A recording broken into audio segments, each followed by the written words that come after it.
Oli ku There is Still Hope, channel y'essuubi. Kale nyongera okulamusaako yonna gy'osinzira okutulabira ali mu ggwanga Uganda ate n'awala emitala w'amayanja webale kubanga ate obeera ku mukutu ogw'ensonga. Mukama tukwebaza olw'akawugezi k'olunaku olwaleero, tusaba omwoyo omutukuvu okwongera okuba nga atuluŋŋamya mu byonna bye tugenda okuba nga twogerako okuyita mu Kristo Yesu omwana wa Katonda omulamu tusabidde. Amiina era amiina ddala. Kakati ate ntambatambala naye nga katambiko Omusumba Jackson Ssenyonga nga mukambwemukko ennaku zino si musanyufu. Agamba ekimala kimala. So ng'era za bisiyaga ze zikyaleesa obuzibu okwetolola omubiri gwa Kristo. Leero ndowooza kkooti ebaddeyo mwangatu, tujja kufuna update ki ekigenze mu maaso ku nsonga eyo. Naye simanyi kati nze kimanyi abasumba baafuuse ba bbulooga, bapasita baafuuka ba bbulooga. Nze akubuulira ba bbulooga bamanyi be babuukira buli kimu, buli ekitrending. Naye naffe batuga mubuulire enjiri kati nabo be balimu. Naye lwaki nange simanyi banaye tusonyiwagane, tekyali njiri. Buli alinya akatuuti akuba defense, buli alinya akatuuti ayagala kumatiza munne. Neffe tukola ebisitoole byammwe, buli muddeyo ng'edda nga mubuulira ekigambo kya Katonda. Tujjukira ku national celebrations, by then nali nkyali mu kyalo. National celebrations nali nkyali mu kyalo ewaffe Kayunga Kalomatendo. Okimanyi ng'abantu baveeyo ng'abantu mmotoka ziyitamu eyo mu byalo yonna zitwala abantu national celebrations. Ogwo omuliro ogwaliwo, kiki ekyaguzikiza? Nsumba kiki ekyazikiza omuliro ogwo? Nze kyemmanyi, bw'obaako gy'onaatuuka ng'oli mu lugendo otambula, notandika okusuulira obubu obuboggola, notandika okuba ng'obukubira obukasukira amayinja, togenda kutuuka. Basumba baffe mweweke ekitiibwa, muve mu mawulire, muve ku social media bitutama. Oscrollingako kamu bubiri, pasita ali ku munne, kamu bubiri, pasita ali ku munne, n'ogamba enjiri ye eriwa? Abantu saa zino baggwamu essuubi, emirimu gyabwe gyaggwawo, ku masitwiti baabagobako, embeera mbi, abantu beetaaga kuzzaamu ssuubi. Kati ebyo bigenda bagasa ki banaye? Ezenkanankana n'ebisiki tezaaka. Banaye mukakkaneko. Olaba ne Mukama waffe eyafiirira obuweereza bwe tulimu bwe tuzannyiramu, teyatuuka ku leve eyo etandika kuwaanyisiganya bigambo n'Abafalisaayo n'abaamukomerera basabira busabizi. So bad. Leka nkuwe Omusumba Jackson Ssenyonga alina ensonga ze, ziwulirize bulungi ate tusobole okuba nga tweyongerayo. Yagulirira abaana bagambe nti gundi ali ebisiyaga, byonna byakugeta bugesi. So sisobola kubeera awo nga ngenda kwepima na bwana obukyawunya enkwawa.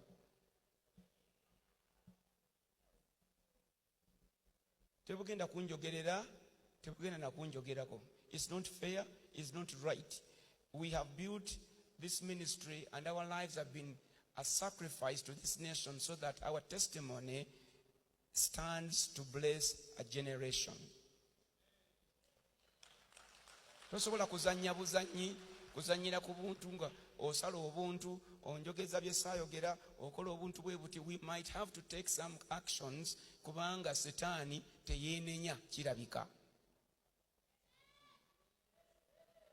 So bwe kiba nga agenda kuzannyira buzannyizi ku linnya sigamba tulikoleredde, naye era naffe tulibako kye tukola okukuuma erinnya. Obaako by'otakola osobole okukuuma obujulizi n'obuweereza obukuumire mu kitiibwa kyabwo. So you cannot just say ojja kuwa omwana emitwalo 5 omugaye gulawo akawunti eya TikTok okweka identity yo otekawo ebintu by'ekicupu lyawo otandika okunkubira gundi omukube tetugenda kukkiriza bwe tutyo ndowooza.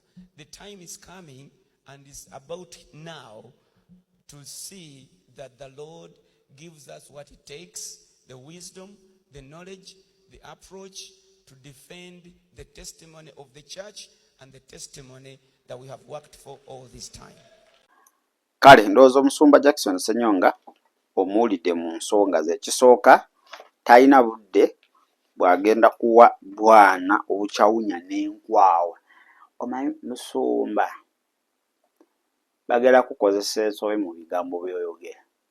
Wali omusumba gw'amanyi oweeyo utake essuubize katakyasabika bigambo akubawo bikube ebigambo takyabisabika ne musumba mbale sikuwulirangako nga oyogera ebigambo obusungu bungi pasita busungu bungi batansoga obwana obuwunya n'enkwawa busungu of a statement evudde out of anger. Musumba akakanya obusungu nzo okuba nga oli mutuufu nzo okuba toli mutuufu teri amanyi naye musumba tokkiriza okole statement mu busungu ojja kwejjusa. Tolina budde bukayana n'obwana obukyawunya enkwawa. Ekisookera ddala kyensaba abasumba baffe kiri kimu, mulekeraawo okugula aba bloggers. Ekyo kye kiba kisookera ddala. Mulekeraawo waba Yesu tasobola balwanira ntalo then mumuveeko oyo takyali Yesu. Yesu gwe mwakkiriza aba takyasobola kulwana ntalo zammwe Yesu takyali Yesu. Naye kati basumba mutuuka ne ku level egula ba blogger ne muwa abaana ssente bu TikTok, abaana ne bagulawo bu TikTok obw'enjawulo. Ono n'abeera ttiimu A, oli n'abeera ttiimu B. Baana babalwanira. Abasumba batwalanga entalo ku maviivi. Entalo ne muzirwaniranga ku maviivi. Kati entalo mwaziza ku social media. Entalo mwazirekera bwana ba TikTok.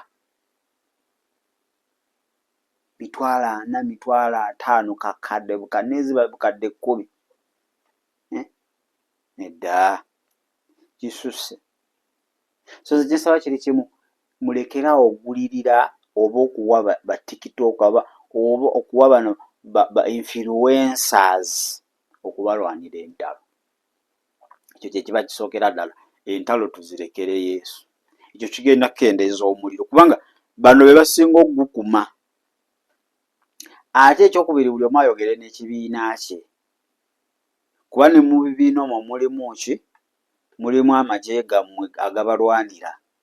Balina social media handles ezenjo nashe abagambe bannaaye ensonga weeti badde nsaba buli omu ku mukutu gwe agyesonyiwe. Posting enjiri yugira ku birala byonna ensonga weeti mugyesonyiwe. Ekyo nakyo kigenda kuulinga embeera. Ekyokusatu, mumenyeke emitima gyammwe. Omutima ogumenyese Mukama ataagugayenga ye ssaddaaka gy'asinga okwetaaga. Samwiri ekisooka. Si bizimbe bye muzimba, si mamotoka ge muvuga, si mannya ge mulina, si influence gye mulina, asinga kwetaaga emitima gyammwe nga gimenyese. Mumenyeke mu mitima abasumba baffe. Muve mu ntalo. Mumenyeke mu mitima. Mumenyeke mu mitima. Ne mufuuse ba blog abasumba baffe. Betwalira enyumiriza. Mufuuse ba blog. Kati baana bamwe ab'oku kamera balinze buki bwe muyinza okwogera batemeeteme babutambuze. Ebyo bye mulimu kati. Abaana bali batambuza enjiri ekigambo ekizaamu amaanyi. Kati buli lwa Sande, buli pasita lwalinnya katuuti, abantu basuubirayo obupya. oli ayogedde ki nange kamuddemu, oli ayogedde ki nange kamuddemu. Agamanya ge mulina singa teyali Katonda temwali gafunye. Kale bye mulwana nga mwagala okuprotectinga amanya gammwe tebiyamba. Kuba erinnya okwonooneka tekitwala lunaku. Naye yakuwa erinnya eryo akyasobola oddikuuma. Nze nabasomera James nyeemu okulwanagana kuvaawa mu mmwe. Kyo kye kibuuzo. Okwerumaluma ng'obukuku okuvaawa. Entalo ki ezo ezitaggwa? Mwafuuka ba content creators. Si kubuulira njiri olwa content creators eri ensi okubanga babuloga b'ensi batulawo ne badisikasinga. Enumata yali badde nnyangu nnyo. Mwabagiwa omuliro, mwabagiwa amasannyalaze. Nga mugamba midiya zammwe okutematema obutambi obutambuza, musasula ba bloggers babalwanireko entalo, nammwe mwefudde ba blogger. Mulemye okukoma ku bibiina byammwe bye mukulembera. Kuba mwabasumba balwanagana teri atalina maanyi gakoma ku kibiina kye. Laba naye ensonga eno sala akuddamu muntu kubanga babawuliriza babalabanga ba next god. Naye ebyo bino bifuuke national matters, public concern. Bisiyaga. Bane Bayibuli ejjudde bisiyaga. Tekyali njiri, tekyali kyakubulira abantu bali bubi mitima, abantu balina pressures gaba batta, abantu balina zirooni, business bazisendasenda. Tebakyalina kyakulya, abantu bazeeyo mu byalo. Mufuja obuwulira abo abantu baddemu essuubi odde bakusendedde akayumba Mukama mwezigwa. Abantu muli mu ntalo zammwe. Nedda abasumba baffe mwekube mu mutima. Mubeere ekyokulabirako. Kati mwe mulwanaganye wewe muti ku social media mwabajjuddeko. Kati ate ffe. Olumanga muga musirike lwaki mwalampa bye mutamanyi, musirike lwaki mwababireeta. Mwe musirike mwe baffe tugenda kuddamu byogerako. Musirike mulabo okugenda kulaba nga waliwo ba YouTube oba TikTok bagenda okuba nga babyogerako. Naye musasula abaana baba defending. No. Sanali bakozesa ensobi. Kuba temuziraba muli after your repetition. Linnya amanya mugayina era teri muntu agala linnya lye lyonoonekewo erityo. Kyo kituufu. Ogezaako naye lwaki ffe engezaako gye tugezaako lwaki teyawukana na yansi ab'ensi beerwanira lwaki ffe tetukkiriza Kristo. Kyogamba abasumba baffe byonna bye muyiseemu okuva we mwatandikira paka kati. Kino kye kyamaanyi kimwagala okwerwanira. Nga Katonda mwamuwanga entalo zammwe n'azirwana. Ntalo meka ze muyiseemu ez'amaanyi nga n'ensi tetegedde. Naye ate Katonda n'abawa obuwanguzi. Kati kano ke kabaleetedde okuba nga you have exposed yourself. Nga mweyabizza buli omu alaze obwereere bwe.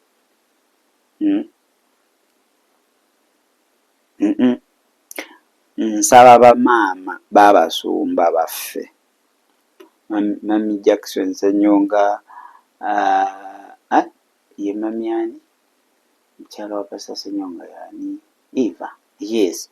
Mami Eva tugendere wa musumba waffe Kayanja, Mami Jessica n'abalala bali mwogereko ne bataata baffe abo. Mwogereko ne bamuzeeyi abo. Balina ekyeka mwe musobola bawooya. Mubagambe n'entalo tuzirekere Katonda. Teri atayogebwako. Ku nsi kuno omuntu eyawona okwogerebwako yafa. Oba tebaamuzaala. Naye olaba Yesu.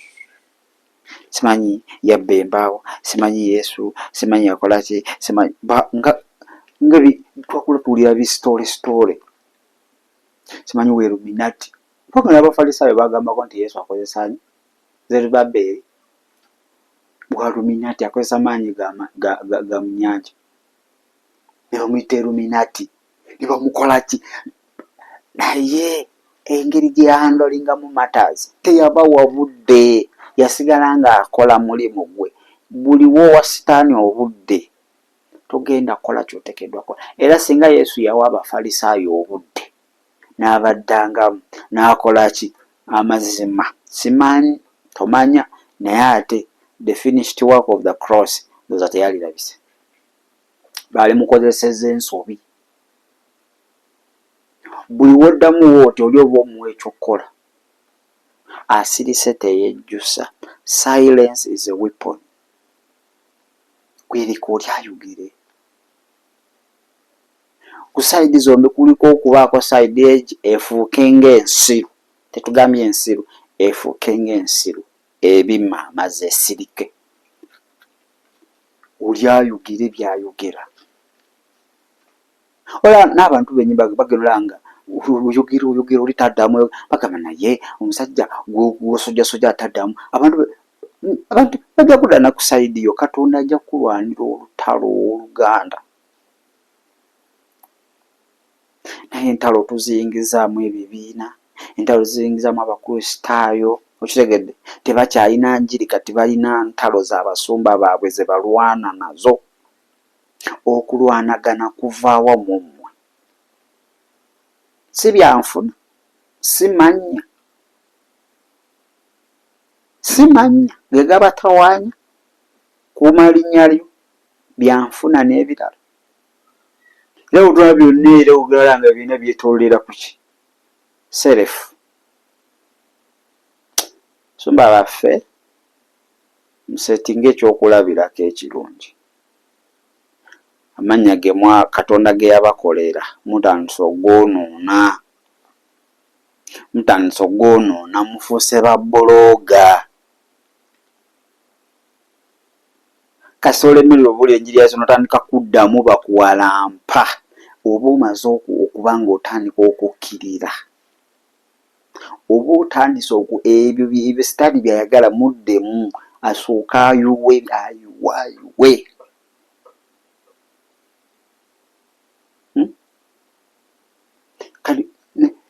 Nekkanisa mugikonfusinze. Abamu beebuuza ani mutuufu ani mukyamu. Abamu ne batandika n'okutwala paati, nze ndi eno nze ndi eri. Kati ne yeeyuzaayuzaamu. Asomba bafuuse ba buloga kankubule, oscrollinga ku TikTok oba ku Facebook oba emikutu emirala, obasanga beefuza emikutu. Si nti njiri nedda, gw'oliwo oti nawe oliwo oti, ze tomanyira nawe tomanyira, nze tozanyisa linnya lyange nawe tozanyisa linnya, gwe wagula abaana nawe wagula abaana, gwe oli kino naawe oli kino, oli kiri naawe oli kiri, byokka by'osisinkana. Nga walisanze enjiri bane mu biseera bino eby'oluvannyuma banitunywerere Katonda yekubala abazima n'obulamu lele ebyo what went wrong? Entalo zivaawa, mutuule wansi. Kyebaŋŋambye bamama babasumba, si bamama babasumba, bakyala babasumba abo, mukole ekyo muteekeddwa okukola, mwogereko n'abasumba baffe abo, mwogereko nabo. Kujjawo nga nammwe mugamba mwalemererwa, lwana mwe mugamba mwafuuka kitundutundu. Kujjawo nga musumba waffe mutugamba ebya Yesu mwabivako, muli ku bizinensi, muli ku birala nga kyemwagala otugamba, niba nga muli ku kyatandika, kyemwatandikirako okuva mu ntandikwa, nga kyekyo kyennyini kye muliko. Temwalifuuse ba bulooga, temwali wadde sitaani budde, temwali baddawo ne mwerwanira entalo, temwali yanukudde ababalumba, mwali badde entalo muzirekera Katonda. Abamu mutandise okukola mistake mu statement zammwe, muddamu mu busungu. Omuzima olabira ddala nga pasita obusungu bumulinnye buli ku ggumba, ng'enziramu gy'addamu amazima pasita teyalizeemu bw'atyo, ng'alina obusungu bwe, alina ekiruyi kye, alina ekikye kyagoba, awulira bamukutte umutima. nalaba nga ddamu. Okuddamu si kibi, okwanukula si kibi, naye sitannasa okukozesa ensobi. Teri kalungi kalimu kwanukula ng'ojjudde obusungu, tebakulimba. Buli woyanukulanga omuntu, buli wookolanga ekintu kyonna mu busungu, teri kalungi kagenda kiva mugenda kwongera kwonoona. Ekyo nkikubuulira lwaleero. So basumba baffe, kimala muve mu bwa buloga, ate si mubulekere ffe. Mubulekere ffe. Kati ffe tube ba buloga, nawe mubeere ba buloga. Anti batuyita ba buloga ate nga tetuli. Siri buloga. Ero kyano si aba buloga. So exchanging words will not help us. We just need to calm down. We cool. Tulina kakana kutaka. Nze nsaba kummwe abalwanagana wabeewo omu amenyeke mu mutima gwe abaleeka ebibala eby'omwoyo agambe okay, Mukama nyamba. Manyi si kyangu okusirika, si kyangu kino kivaako, naye nyamba, ompanirire, ompa amaanyi, ompanguze, kino nsobole okuba nga nkola ki? Nsobole okuba nga nkivaako. Okitegedde? So kyekyo kye mbadde nsabye abasumba baffe. Simanyi gw'olowooza okuyita mu comment section, naye Mukama mwesigwa. Mukama mwesigwa kyoba nkomekereza nkukuutira. Tunuulira Yesu. Basumba baveeko. Abasumba beesonyiwe, muganda wange. Basumba baveeko. Toyingiranga mu ntalo z'abasumba, tulwanirangako musumba lutalo. Tokkirizanga musumba yenna kuggula mbu simanyi omulwanira entalo. Tokkirizanga muntu yenna wa church n'akwewesa budata, n'akwewesa wifi mb'oyogere ku kino. Tokkirizanga. Nywerera Kristo, tunuulira Kristo, baleke beekuba ebyabwe. Kwa Katonda obugagga bw'aba TV z'abawadde, radio z'abawadde, kubuulira njiri bali zikozesa ntalo zaabwe. Kwa magamba Yesu, nkwebaza olw'obulamu bw'ompadde. Mbukuwa weero omulokozi era mukama waabo. Sasula obutali butuukirivu bwange, naze n'omusayi gw'ontukoze okuyita mu Kristo Yesu omwana wa Katonda omwana tusabidde. Amiina era amiina ddala. Kale kanetoolemuko katono enkomawo bingi bye tulina wano ku desk yaffe. Ndowooza tuyinza okukwatagana olunaku olw'enkya, ndaba obudde ng'obugenze, nyinza obutasobola kuba nga nkomawo. Nina okugenda ku mukutu gwaffe ogw'oluzungu, bannaffe abatalya school fees nabo bali batulinze okubaako ensonga ate ze tukwasaganya. So twegattako ku mukutu ogwa Tish TV ate nomanya ebisingawo. Mbagaza olunaku olungi, beere bulungi ate era mweraba. Webale kulaba There is Still Hope. Okumanya ebisingawo tukubire ku 0752 34 14 47 oba ku 0761 08 83 15. Osobola n'otufuna ku email eya tishtv74@gmail.com. Eno ye There is Still Hope, channel y'essuubi.